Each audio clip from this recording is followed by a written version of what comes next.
first impressions really do matter. So look the part. And then act the part. It's hard, but try and be relaxed. Don't say nothing. Don't say too much. They say you've got 2 ears and 1 mouth, use them in that proportion. Ask questions and listen. People like to talk, ask them questions, and they'll love you because they can talk. When you do talk sufficiently loudly and clearly that the other person can hear. You might be a young person with excellent hearing.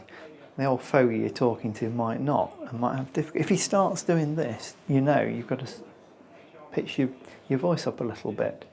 So yeah, talk loudly and clearly and coherently, but don't babble on.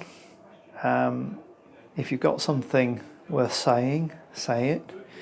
If not, and you feel as though you're not part of the conversation, well, ask a question.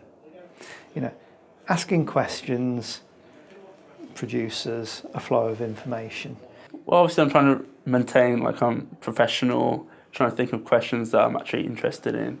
So when they're telling me the answers, that I can show that I'm actually passionate and that I'm interested in what they're saying. I'm trying to improve my confidence when talking to people in one-on-one situations or in a group. So again, in the future, when I'm in those situations, I'll come across better and be more professional.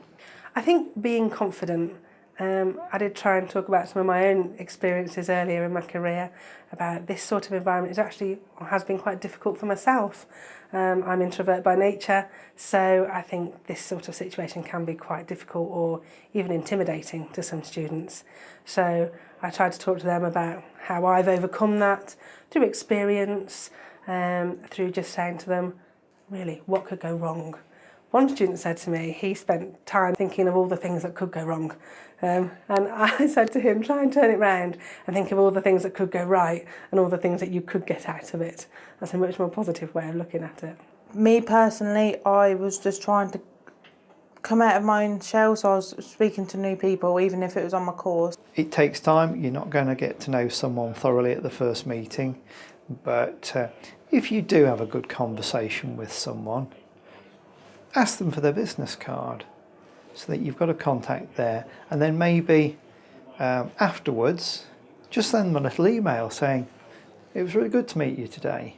It just reinforces that contact, and look for opportunities to work out for yourself who are the people that you want to develop those contacts with and follow up on things. Don't be afraid to ask.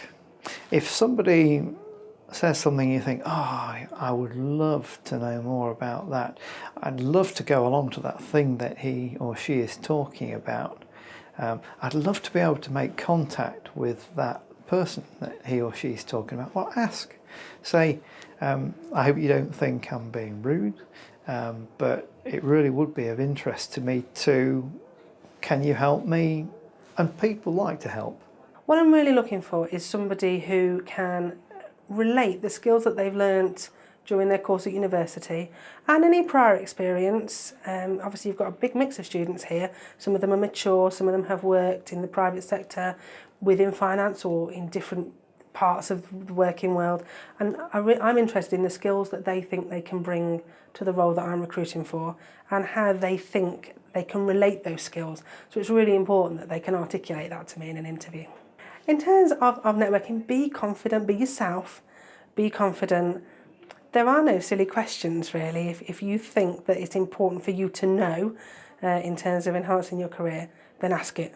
The main things I'm looking for is people who are actively looking to connect people, looking out for what they can do to help people, opportunities that they might be able to find for the people that they're talking to and looking for. So it's not just about what they can get out of it, it's about people who are actively trying to help others to achieve what they want to achieve. It is where we find the most successful networkers are. And also about maintaining those contacts, It's not just about collecting a whole load of business cards. It's about the people behind those business cards. It's about the contacts they've got and how we can tap into that. And that takes time sometimes. So I think we're looking for an understanding that it's not just a short-term gain, it's a long-term business idea.